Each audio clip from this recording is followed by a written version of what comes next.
friendship that'll never ever end.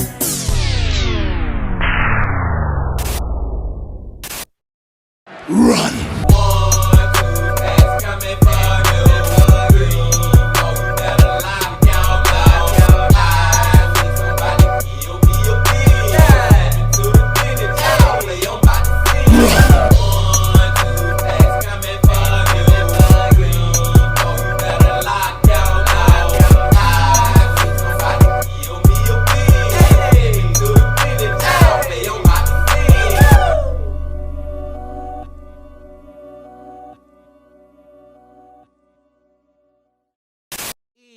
It's a beautiful day in the neighborhood.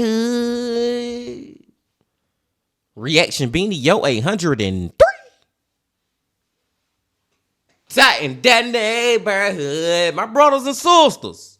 We are at the start of another week over here on our channel, my friends. And today, we are going back to Lazy Masquerade. Back to the Lazy Man, y'all. And the title of the video is Disturbing Things I Found on the Internet, Volume 15. Now, sometimes I just sit back and wonder, Bean Team, how in the freak do the Lazy Man even be finding some of these disturbing things on the internet? And I'm pretty sure we're about to get some more examples of that right now. But before we get those examples, y'all know what y'all got to do. Get whatever you may need. Get what you need, please. We're back to Lazy Masquerade. Y'all got what y'all need. Y'all ready to go? Then let's go. Buried deep in the footnotes of old troll posts is a cursed link. One which led millions of oblivious internet users to a simple landing page.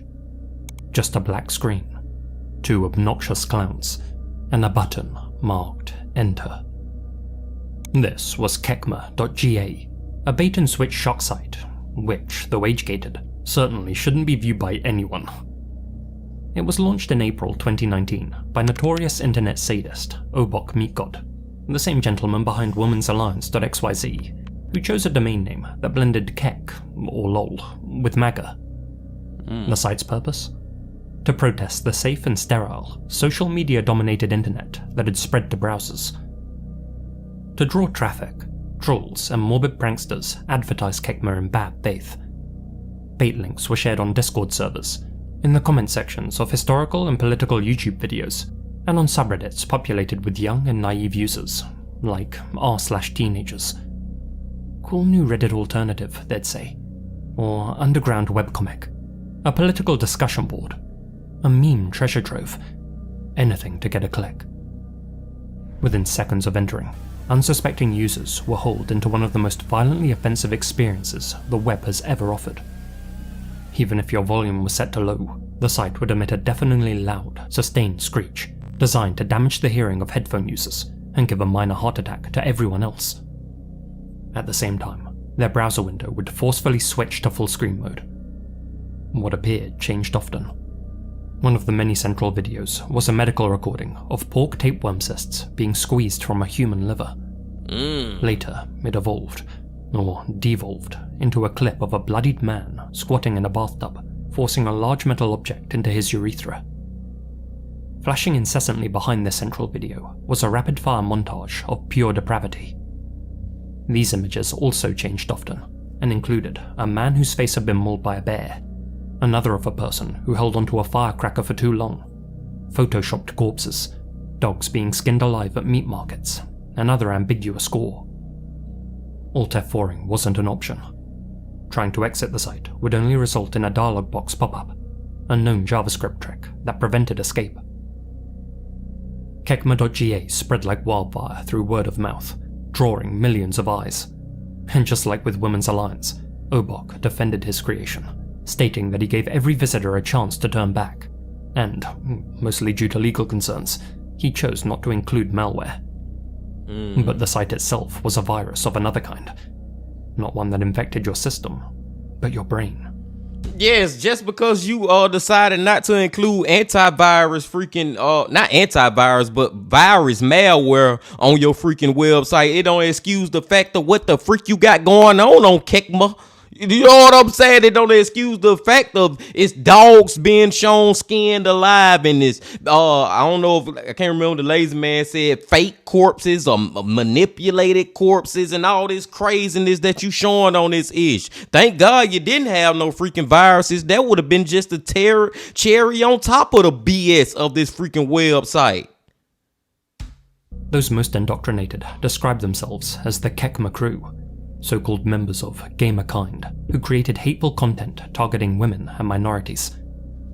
Kekma was blacklisted in many countries as a result.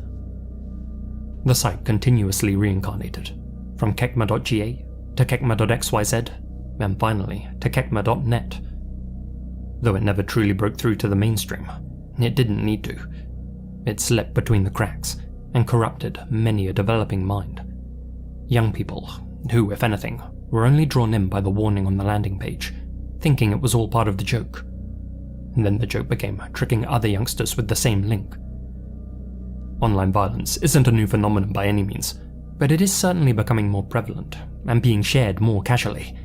And with so much real-life horror and hate just a click away, children aren't just being exposed to it, they're learning to laugh at it. Facts. Just look at the recent epidemic of AI gore on TikTok, where real-life tragedies are being filtered through apps like Runway and given a Minions or Lego paint job. These clips aren't just being made for children, but by them. Thought up and posted by those already desensitized, thanks to sites like Kekma. Boy, the lazy man is bringing up a great freaking point right now. All this AI-ish and all this gore-ish that we seeing on the internet right now, it's freaking changing our children, changing the children's minds out there till they getting desensitized to it, till they actually find it funny, till they actually think like, man, I need to create my own type of TikTok like that. You know what I'm saying, man? When I was growing up, when none of this, I wouldn't say it went on the internet, but it was a lot harder to find. Now it's literally on social media for anybody to see. In February 2022, without warning, Kekma.net shut down. According to Obok, Kekma was an experiment, a test to see how far shock could spread online, without ads, without PR, just through links. But it didn't die. Mirrors popped up. Community sites stayed active. By October, Kekma.net was live once again, back by popular demand. Because for some guinea pigs, Obok's experiment had a lasting impact. Yep. You've probably never heard of names like Spokio. Lazy man going to the commercial, y'all. But yep, that's the thing too. Kekma had like built a huge fan base of these people who actually was intrigued and liked this type of content. And it just spreads like wildfire. I don't even know if we passed commercial. I think we are. Let's go. For 14 days by clicking the link in the description or by visiting aura.com/lazy and start wiping your name off these sketchy sites right now.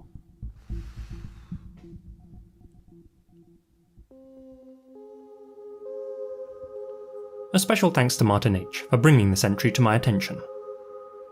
Between 2017 and 2021, Norwegian-born Marius Gustavsson, a man with zero medical training, operated a secret network of extreme body modification from his basement flat in Haringey, North London. But he wasn't offering tattoos or piercings. Gustavsson's service was far more radical and far more dangerous. What he offered was nullification surgeries. In the underground body mod scene, nullos are people, almost always men, who've had their reproductive organs removed. Most identify as having had their gender nullified, with many opting for a nulloplasty, a completely smooth look down there, akin to an Action Man or G.I. Joe. For some, it's about identity. For others, it's a fantasy or a mental compulsion. But for Gustavsson, it was a business. You see, online, Gustavsson went by a different name, Eunuch Maker.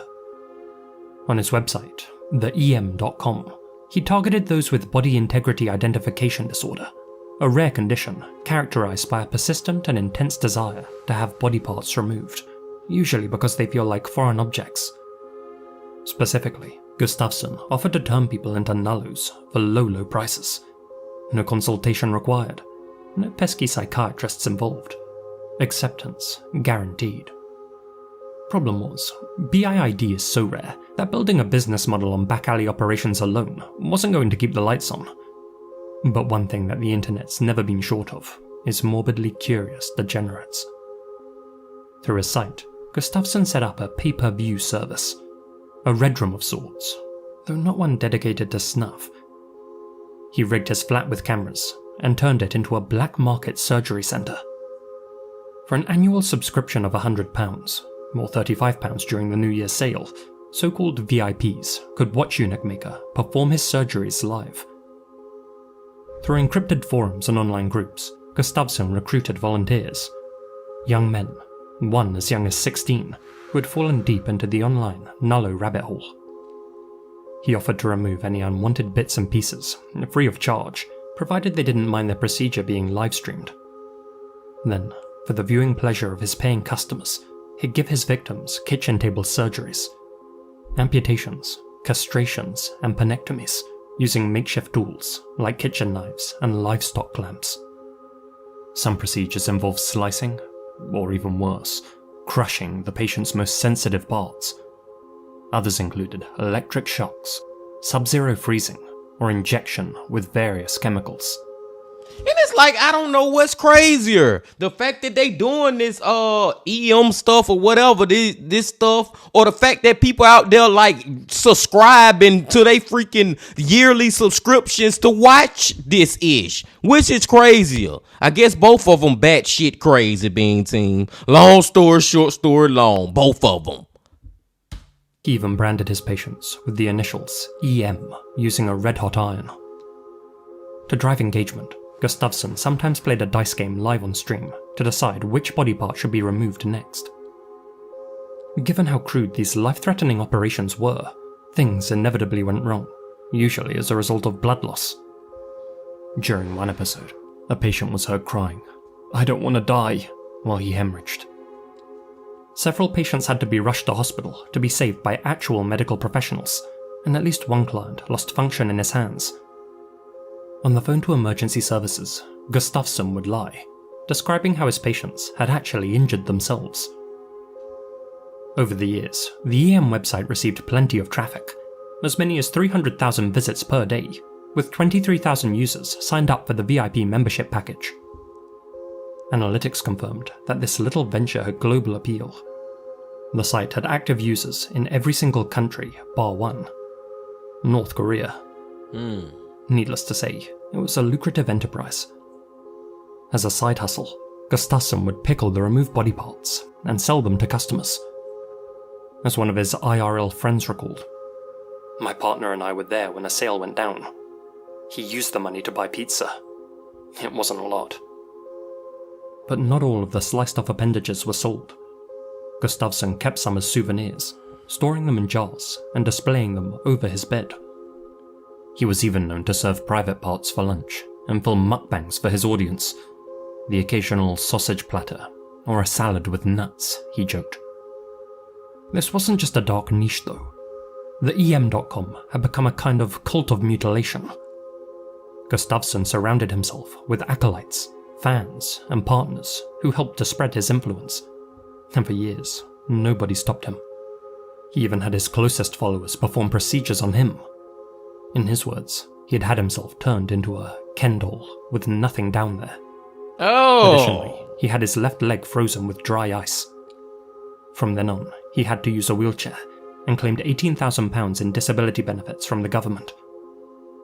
But EM's business would come crashing down in 2021, when one courageous victim approached Devon and Cornwall police with a USB stick. It contained over 5,000 WhatsApp messages, more than 100 images, and multiple videos, all documenting what had been done to him. He described how he had been drugged before the backstreet surgeon began cutting into him with a scalpel. At one point, he said that he was strapped to a bed and electrocuted.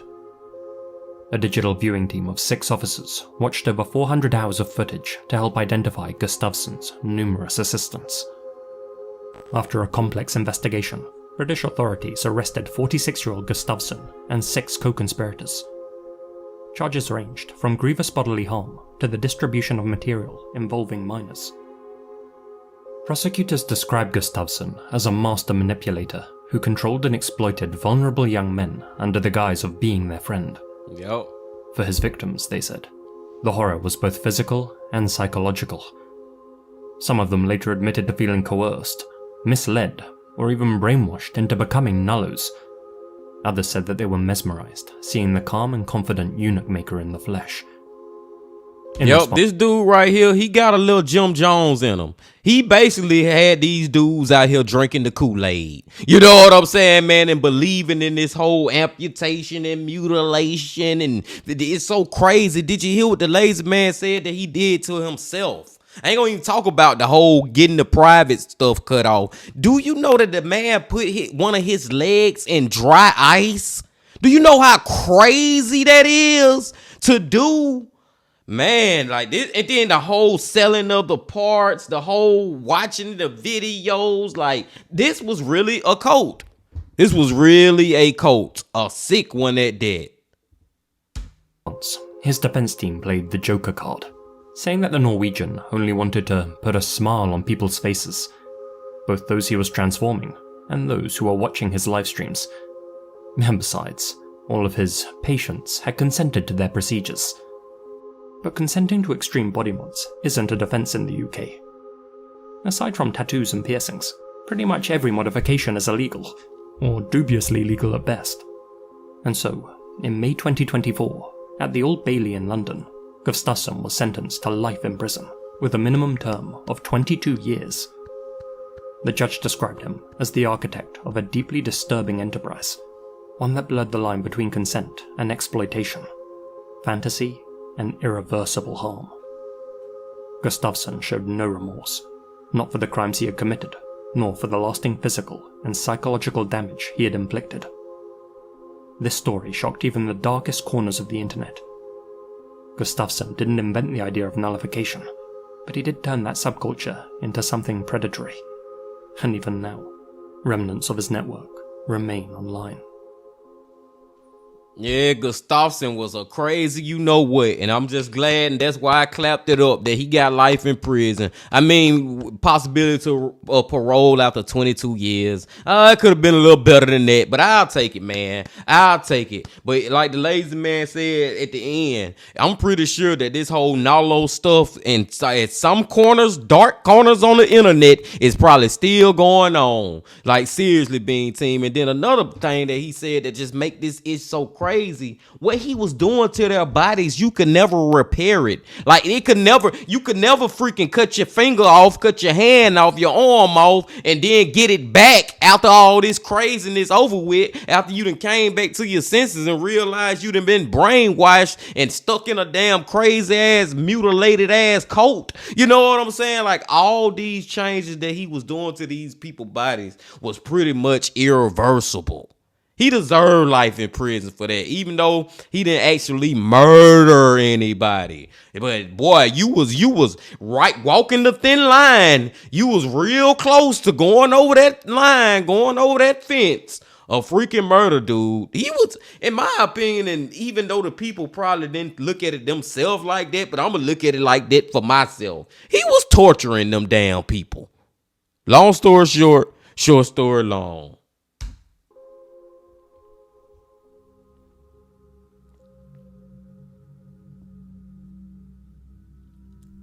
Most towns have their fair share of abandoned buildings, and most of them tell the same old story. Mold, neglect, the slow decay of something that used to matter. If you were to go urban exploring in the rundown remnants of a former school, hospital, or factory, you'd likely find little else other than broken glass, rusty bed frames, discarded stationery, or the occasional mattress. Echoes of life, long since emptied out. But what one Chinese explorer discovered was anything but typical. In February 2022, a Bilibili and Douyin user known as Beanbag Adventure uploaded footage of what appeared to be an abandoned air raid bunker, one supposedly located in Jilin province. At first, the video felt like your standard urbex fare, but as Beanbag ventured further through the upper hallways and rooms, he came across some unsettling items. Empty medical bottles, children's masks, a suitcase containing a high heel, and what appeared to be human bones. Oh. As Beanbag described, a distinctive smell of rot permeated the air, and it slowly became more noticeable, more putrid. He followed his nose into the depths of the structure, making his way through claustrophobic concrete tunnels, hoping to find the source of the foul stench. It led him to one particular chamber, a makeshift laboratory with medical bottles and children's clothes on the ground. Through a voiceover, Beanbag warned viewers that they were about to see something that wasn't for the weak of stomach.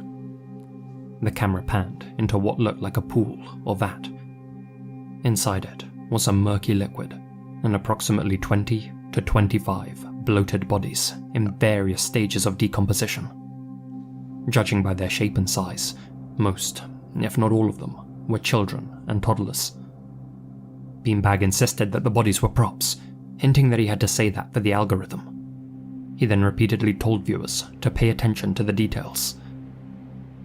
After examining... And I hope they are props. And Lazy Man put it in quotation, and I know Beanbag is saying it just to keep YouTube, let YouTube allow this video to be up. But at the end of the day, I still want to believe it was props. It gotta be fake. Lazy Man gotta debunk this one. Ain't nowhere in the hell. Why would these children, 25 plus, be in this freaking... They real children? The water. He walked off screen and began gagging. At the time, most people took Beanbag's comment that these were movie props at face value, assuming that the video had been staged. As a result, it didn't receive too much attention. But in a second video, filmed on December 26th, 10 months after his first visit, Beanbag returned. This time, the camera lingered on the pool. Eerily, the fluid level was noticeably lower, with most of the bodies now floating on the surface. What convinced many that they were real and not props was that the exposed portions of flesh had noticeably decomposed since the first video, while the submerged areas remained mostly intact.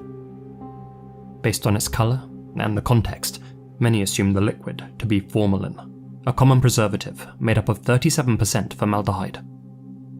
A tarp-like screen had also been partially pulled over the tank, perhaps in an effort to stop the formula from evaporating. And if it wasn't Beanbag who had moved it, that raised a question. Was someone maintaining the site? Monitoring the state of the bodies? If so, for what purpose? Wading through sludge that reached up to his ankles, Beanbag returned for a third visit a few days later, where he discovered jars with what looked like fetuses suspended in liquid. One container held a reassembled human spine. Plastic bags sat nearby, filled with adult bones, some still bearing metal pins and brackets, the kind used in anatomical displays. These two December videos set the Chinese internet ablaze. Under Beanbag's videos, a few theorized that the children in the solution had fallen victim to black market organ harvesting, a hugely profitable business in China, a country where, for cultural reasons, organ donors are few and far between, and yet a place where transplants are somehow readily available for wealthy tourists and the elite. These children, they said, had no doubt been abducted for their valuable insides. At some point between February and December, their killers had returned to the facility, deemed the half-preserved specimens unsalvageable, and abandoned the operation. Thing is, covering a body in formaldehyde renders the internal organs unusable, so why keep them in a formalin bath to begin with? Well, some of the remains seemed to be missing their eyes, and showed signs of having been cut open, so it's possible that they had been placed in the solution after having already been harvested. With that in mind, many netizens reached the same chilling conclusion: that this was a corpse farm. As detailed by user Cone Report on the r/NoRules subreddit, in China there's a significant market, often opaque, for preserved human specimens. Those used for medical training, university research, and museum exhibits. Though it sounds niche, the economics suggest otherwise, as mentioned in my E Cuerpos coverage, a single cadaver, properly processed, can be worth hundreds of thousands of dollars. Globally, the industry is worth millions, and China is the world leader in exports, with private and state-run facilities processing bodies on an industrial scale. One of the most infamous facilities was established south of Jilin in the early 2000s, namely Von Hagen's Dalian Plastination Co. Limited. The founder, German anatomist Gunther von Hagens, pioneered a process called plastination, which preserves fresh bodies by replacing fluids and fat with plastic polymers. Said bodies can then be turned into artworks. You're no doubt familiar with the exhibition Body Walls, which tours globally, attracts millions of visitors, and is featured in movies like Casino Royale. That's von Hagen's work. Since its inception, the venture has generated hundreds of millions in profits, but controversy has always followed his work. Von Hagens has openly admitted that he hasn't always been sure where his specimens came from, and that many were simply fresh, unclaimed bodies from China. In one documented case, he returned 7 models to Chinese suppliers after learning that the bodies may have come from executed prisoners. Around that same time, China launched a sweeping crackdown on Falun Gong, a spiritual movement with as many as 70 million followers. Damn. For those Falun Gong members who were unable to escape China, the consequences were severe. Many were forced underground, or detained, or sent to re-education and labor camps. Others were tortured, or disappeared entirely. Among the victims were Yun Zhang and her husband, Song Tao. In 1999, Song was sent to a labor camp without trial, targeted simply for his beliefs. Guards tortured him with electric batons, trying to force a renunciation of his faith. He died under their hands. Yun was given an urn, supposedly containing his ashes, but he had been cremated before she could even identify him. 2 years later, in 2001, Yun herself disappeared at the age of 29. As of 2025, her fate remains unknown. The Falun Gong purge continues to this day. In 2022 alone, the same year Beanbag uploaded his video, an estimated 172 Falun Gong members were executed, many without a trial. Human rights groups have since raised concerns that some of the bodies used in plastination, or anatomical exports more generally, may have come from Falun Gong prisoners. Further suspicion was fueled by von Hagen's reported ties to Bo Xilai, the mayor of Dalian, who allegedly helped support the facility by providing von Hagen with the bodies of Falun Gong members and the victims of organ trafficking. Bo's wife, Gu Kailei, was later convicted of murder and corruption, adding more fuel to online speculation. One rumor in particular refuses to die. In the late 1990s, Bo Xilai was rumored to have had an affair with local celebrity Zhang Weiji. After becoming pregnant, Zhang decided to go public with the news. Days later, she vanished. Subsequently, a plastinated model appeared in one of von Hagen's exhibits, one of a pregnant woman, dramatically posed, one hand on her head. The resemblance... No, man, I'm very convinced. I'm not 100% sure, but I'm very convinced that that same lady that he had that affair with and got freaking pregnant, man. The thing that's just still shocking to me, and I already know this, and y'all already know this from previous videos and stuff, but this freaking body organ trafficking thing, you want to say ring or however you want to look at it, it is freaking huge, with millions of dollars being put into this craziness. It's like how you talk about the dark web. You know what I'm saying, man? The dark web is a lot bigger than we freaking think, Bean Team. It's millions of dollars and billions of dollars getting traded on that goddamn dark web.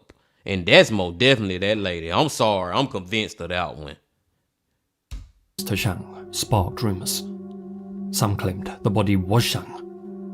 No DNA test was ever performed, and eventually the fleshy statue was quietly removed. In Cohn Report's mind, the figure's hand was oriented like that to hide the bullet hole in the back of her head. Von Hagen's legal team denied those allegations, and today the company insists it no longer sources human remains from China.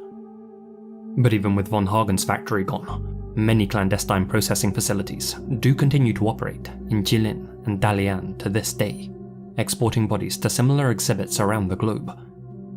The question is, in a country where organ and body donation is a cultural taboo, are there really so many willing volunteer donors that they need numerous cadaver processing plants concentrated in the same area? For obvious reasons, many believe that there's something shady going on. This has led to people debating if the victims in the beanbag uploads were the children of purged Falun Gong members, if they were acquired from orphanages, hospitals, or kidnapping rings, and if their own government had a hand in what was happening. Now here's where caution comes in. Despite the viral reaction to Beanbag Adventure's second and third videos, no independent verification has confirmed what he filmed. There have been no official investigations, no forensic follow-up, and no third-party analysis of the site. While the footage appears extremely convincing and the bodies graphically realistic, it's possible it was staged, either as an elaborate hoax, an art project, or a social commentary piece. The idea of corpse farms, while real, has also been a favourite trope in Chinese horror media, so without clearer proof, the claim that this bunker was part of an illegal body processing network remains speculative. Even so, the imagery stuck, and the context, the very real history of unethical body sourcing in China, gives the videos weight. As for Beanbag Adventure, after posting the footage, his account was banned, and he vanished from social media for nearly 2 months. When his account was reinstated, he continued posting Urbex content as if nothing had happened, deleted the bunker videos, and never mentioned or referenced them again. Was it all a hoax? Or had he been warned to never speak of his discovery, lest he end up on the body market himself? We may never know for sure, but if the so-called props were real, 3 questions still linger.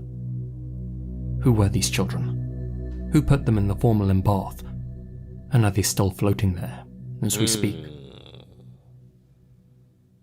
That last question is the craziest of them all, and it's the question that kind of make me believe that this. And I'm almost at the point where I gotta, in my mind, being team, just believe that this is a hoax, that this is not real life out here. You know what I'm saying? Just for me to sleep better, just for me to feel better about myself. I gotta kind of believe that maybe this is just an all elaborate hoax done by Mr. Beanbag Adventures, because the question that Lazy Man had at the end was like, are those bodies still there? And the reason I'm saying that may lead into it being a hoax is because, number one, Beanbag, why didn't you ever like go to the police station about this issue? Was you scared that it was the government or whoever was doing this stuff was gonna end up coming to kill you? Number two is like, nobody else ever searched in all these years, ever searched this abandoned building and seen this ish but you? You know what I'm saying, man? So that's 2 things that got me like, I don't know, man, maybe it is a hoax. But another great question the Lazy Man asked too, who the freak could be all those children floating? Like, where did they come from? Was they freaking kidnapped? It's so many options of how they could have got there.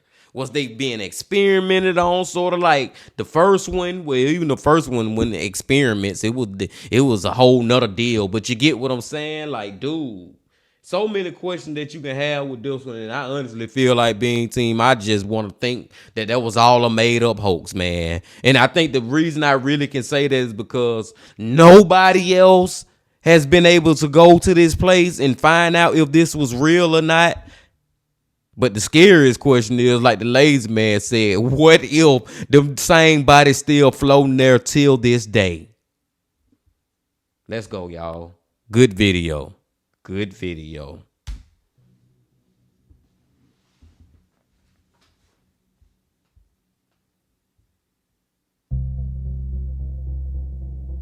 In the 1990s, cruise ships promised luxury, freedom, and tropical escape. But behind the glossy brochures and smiling staff photos was a different reality. One of lax security, minimal oversight, and jurisdictional loopholes that left passengers shockingly vulnerable. Surveillance was limited. Background checks were loose. And once you were at sea, you were at the mercy of the ship's own internal systems, not the laws of any single country. It was the perfect setting for someone to vanish without a trace. And in 1998, That's exactly what happened to 23-year-old Amy Lynn Bradley. At the time, Amy lived just outside of Richmond, Virginia, with her parents, Ivor and Ron, and her brother, Brad. By pure luck, her parents had won a pair of cruise tickets through a sweepstake at Ron's company, and being generous, they offered to pay for Amy and Brad to join them on the trip of a lifetime. Amy was initially hesitant. Although she loved swimming, she had a mild phobia of the open ocean. She also had a fear of heights, and the upper deck of the cruise ship was 105 feet above the waterline. However, when her brother Brad accepted their offer, so did Amy. The siblings were close, and in spite of her phobias, she saw it as a good opportunity to enjoy a week of sun, sightseeing, and family bonding. On March 21st, the Bradleys boarded the Rhapsody of the Seas, an 11-deck cruise liner operated by Royal Caribbean, bound for the island of Curaçao.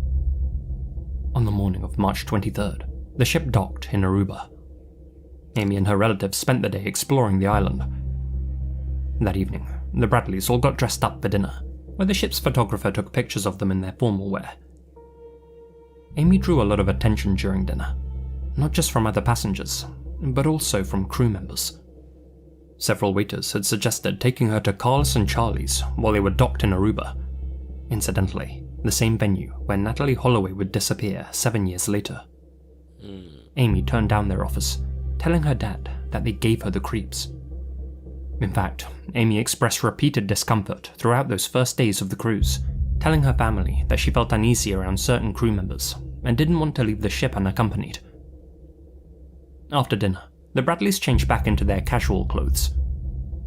While Amy and Brad went to the onboard casino, their mother went to buy their formal photos, only to notice that all of the pictures of Amy were gone.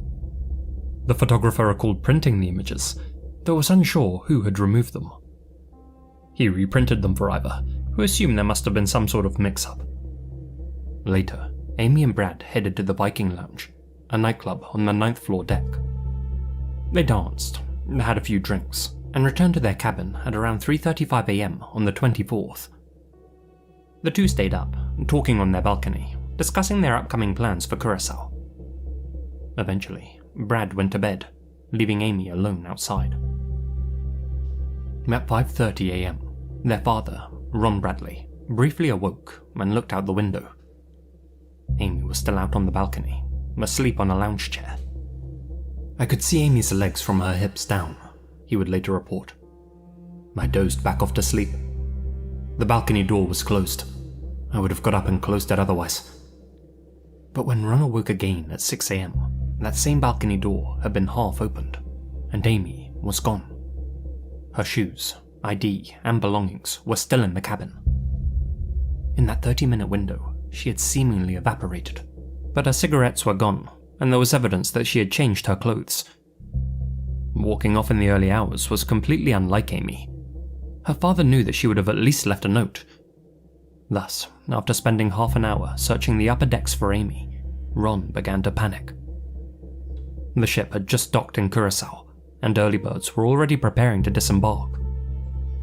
At 6:30 AM, he alerted the crew and urged them to lock down the ship. "Don't let anyone off this boat," he told them. "Someone has my daughter." His request for an announcement to be made over the intercom was rejected, and the captain intentionally delayed a vessel-wide search as he didn't want to cause alarm and kill the Calypso atmosphere.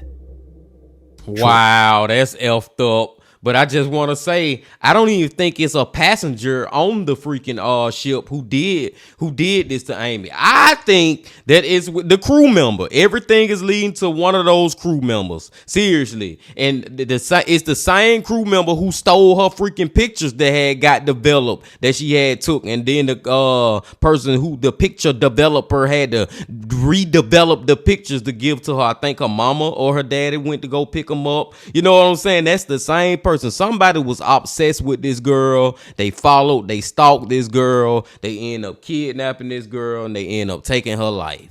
That's just the writing on the wall to me, Being Team. It's the writing on the wall. Thereafter, the gangway was lowered, and most of the ship's 2,000 passengers disembarked for the day. If Amy had been taken, this moment would have given someone the perfect window to smuggle her off. At 7:50 AM, When the majority of passengers were already on the island, the crew finally made a single, quiet announcement. "Will Amy Bradley please come to the purser's desk?" She never did. Some crew members believed that Amy must have fallen overboard. Perhaps after waking up on the balcony, she had stumbled up and over the railing. That seemed to be the simplest explanation. But the Bradleys dismissed that theory quickly. Not only were the railings very high, and Amy very short, but she was also a former lifeguard and a strong swimmer. What's more, they were near the shore. Add to that her fear of heights and the open ocean, and her family was certain that she wouldn't have willingly gone near the railing. When others suggested that she may have already disembarked the vessel that morning, the Bradleys stated that she had no reason to disappear. Instead, they believed that someone on board knew what happened to her, and so did several other passengers. When news of the incident spread, 2 witnesses came forward, claiming to have seen Amy at 5:45 AM taking a glass elevator to the top deck, supposedly in the company of a Royal Caribbean employee. That employee was later identified as Alistair Yellow Douglas, bass player for the ship's band, Blue Orchid. A third witness claimed to have seen Amy in yellow at 6 AM, just before the ship docked at Curaçao. "I saw Amy and the band member walk over and up to the next deck above us," alleged the witness. "He handed her a dark-coloured drink, maybe coffee. About 10 minutes later, he came walking around by himself." These tips set off alarm bells in Brad's head. Before Amy's disappearance had been publicly announced, Yellow had approached him and said, "I'm sorry to hear about your sister." When an editor on board named Chris Fenwick heard about Amy's disappearance, he checked video footage taken at the Viking Lounge the night prior. Eerily, his cameraman had inadvertently captured these shots of Amy dancing with a bald-headed man. One Alistair Yellow Douglas. Okay, that's enough. We at the point now where we just need to go lock Yellow up. Seriously, Bean Team. Not only did we have all that stuff before, all the evidence before, but now we got evidence of 2 witnesses saying that they remember seeing Amy up at a higher deck on the freaking ship with Yellow. And now we got this YouTube video of them the night before dancing and partying together. She already been talking about how crew members been harassing her and stuff. Like, man, it's Yellow. Lock Yellow up. Curiously, Chris would later receive a call from the ship's head of security, one Lou Costello, and was told that he would need to hand over the master tapes. Chris refused to give them up, fearing that the cruise company wanted to erase as much evidence as possible to protect their image. As if to confirm his suspicion, Royal Caribbean lawyered up almost immediately and shut down all communication with the Bradley family. The company. And I gotta say this real quick too, Bean Team, because I'm really starting to think that the freaking cruise ship, not only did Yellow was in on this or he know, but it's other people that work for that cruise ship that know, because they moving very suspicious with this ish. Number one, they didn't even want to announce that it was a lady missing on the ship before they let all these thousands of people get off the ship, and now they doing this shady shit. I don't trust them either, them or Yellow. Hell no. No stranger to controversies, with their ships having been the setting of multiple SAs and deaths in the past. After being identified as a possible suspect, Yellow was questioned by the FBI on March 25th. He admitted to dancing with Amy at the nightclub and claimed that they parted ways at about 1 AM. Apparently, he took the staff elevator and she walked off in the opposite direction. He said he didn't see her again after that. His polygraph test results were deemed inconclusive, so basically how all polygraph results should be viewed anyway, and due to a lack of evidence, he was allowed to walk.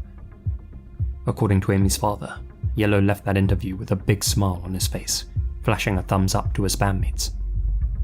Meanwhile, search dogs brought on board traced Amy's scent to the gangway, the exit used by passengers to leave the ship.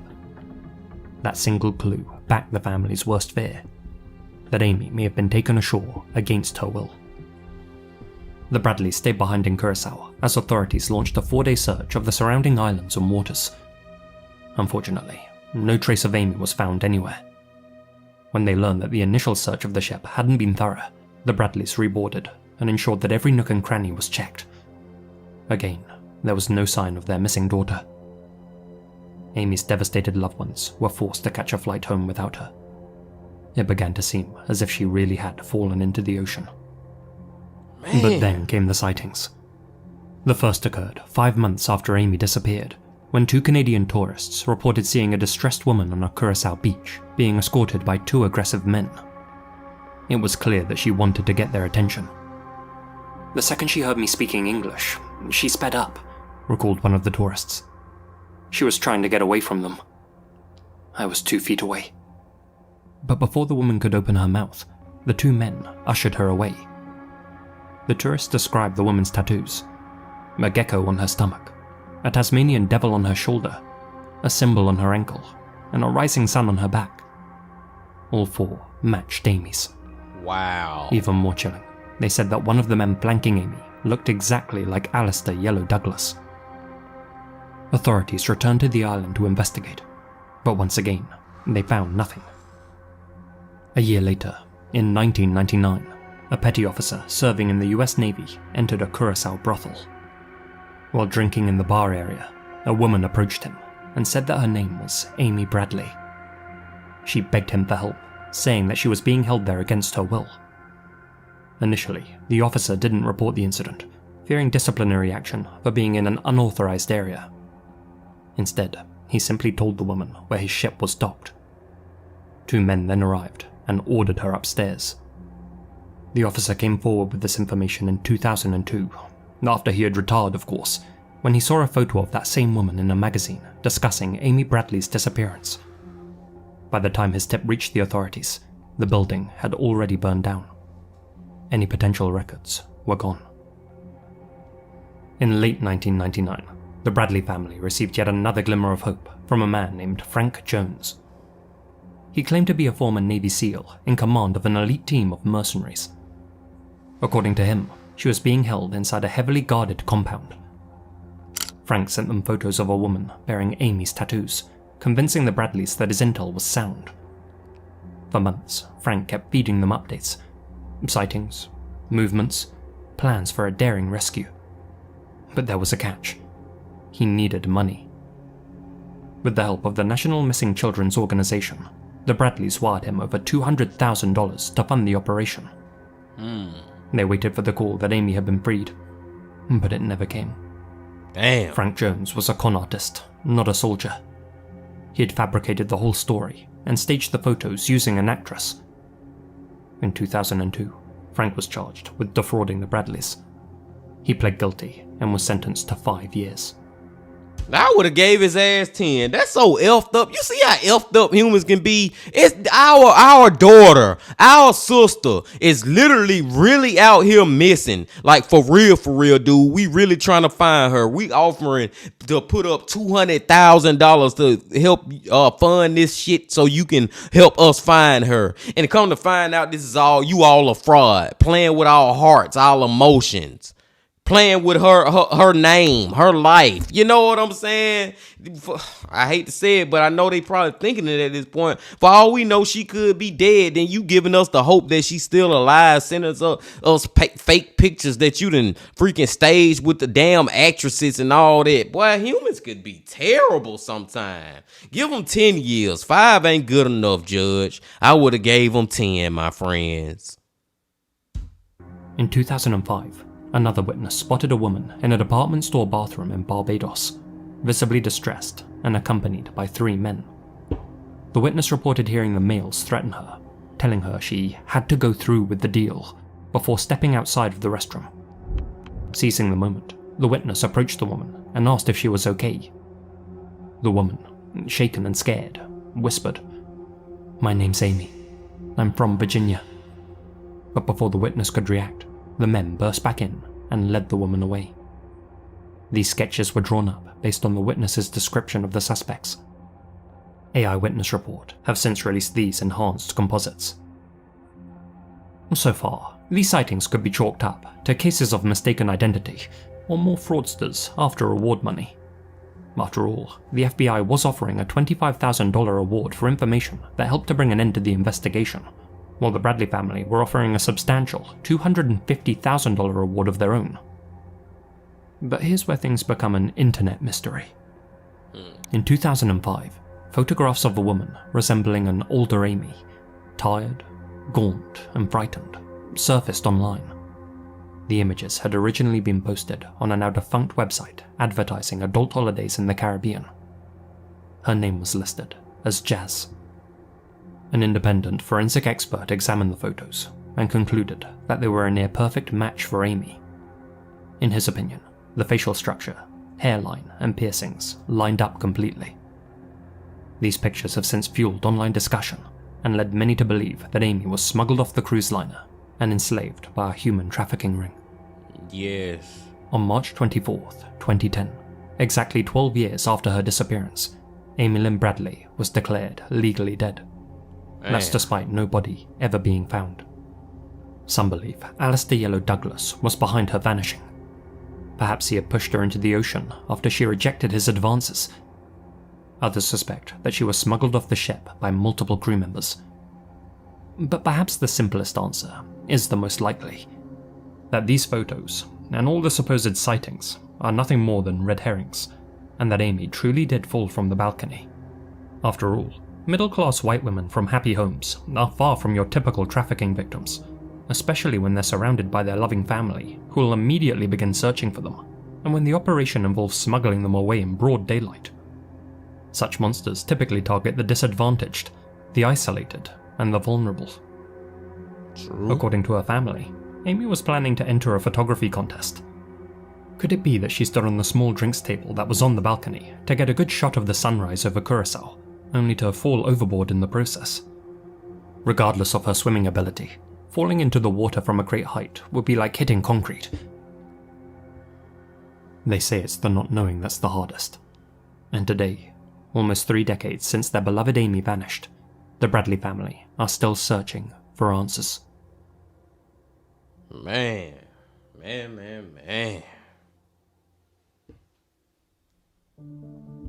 Oh my God, Bean Team. And it's sad to say, but I don't think they gonna ever get them answers of what happened to Amy. And there's a lot of theories you can go and a lot of stuff within this story that you can believe and not believe in.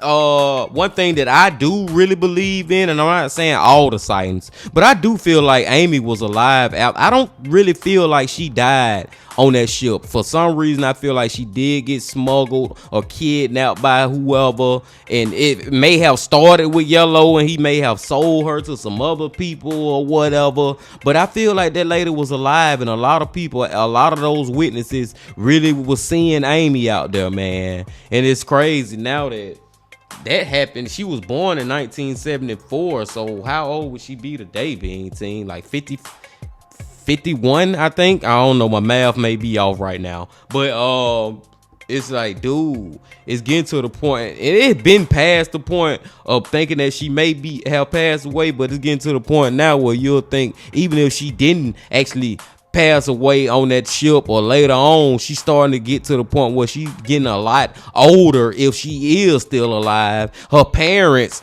I hope they still alive, but I'm pretty sure if she in 50, they gotta be more than likely in they 70s, 80s. So her brother, same age as her, is just like, man, it's gonna be one of those cold cases, Being Team, that I don't think gonna ever fully get solved, man. Gonna ever fully get solved.